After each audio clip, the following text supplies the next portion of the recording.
Туғандар,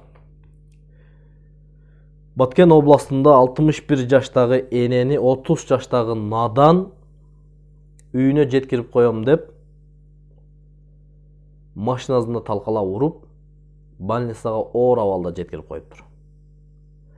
Мына ошол эненин окуясын мен сайттардан окуп отуруп, көзүмөн жаш эмес, жүрөгүмөн жаш акты туугандар. Бул надан 30 жаштагы акмакты дагы эне төрөгөн го. Биздин коомчулукта биз саясатташып жүрө бербестен коомчулуктагы ички проблемаларга сөзсүз маани беришибиз керек. Ички проблемалар эмнелерден турат?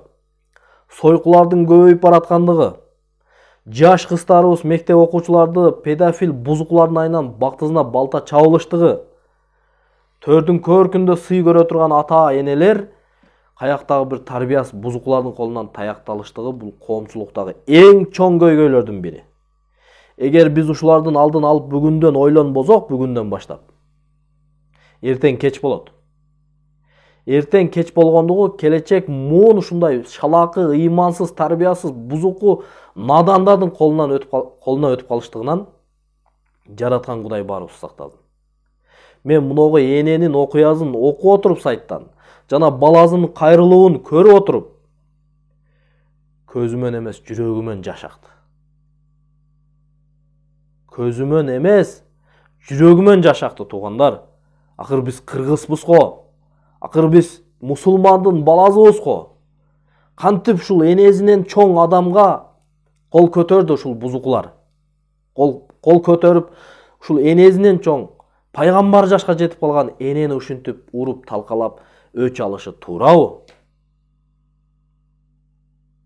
Мен мамлекетибизден ушуну талап кылам.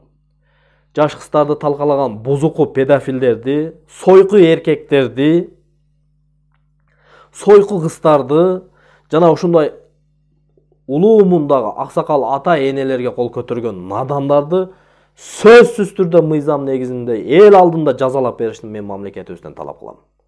Bir атаул катары, bir кыргыздын жараны катары, bir кыргыздын блогери катары мен талап кылам. Болбосо эртең келечегибиз ушундай бузукулардын колуна өтүп калышы мүмкүн туугандар.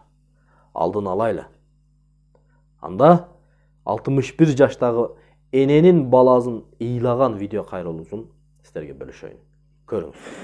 Мен сажда кылдым Аллага, Алла өмүрүн бекем кыл. Апамдын сөзүн угуп калайын. Balam деген сөзін ұғып қалайын. Аллах өмірін ұзын қыл деп.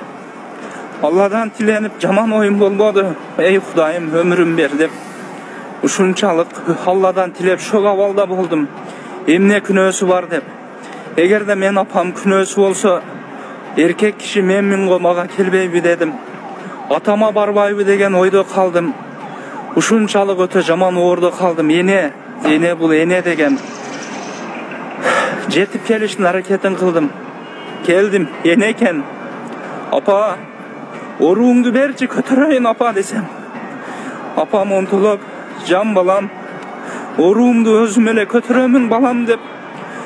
Özü bir ölümün töşeğinde jatsa dagı yeneyken, öz oruğumdu özüm kötürem dep. Bölüşküsü kelbedi.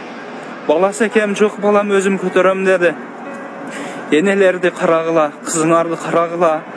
Эже карындашыңарды кара.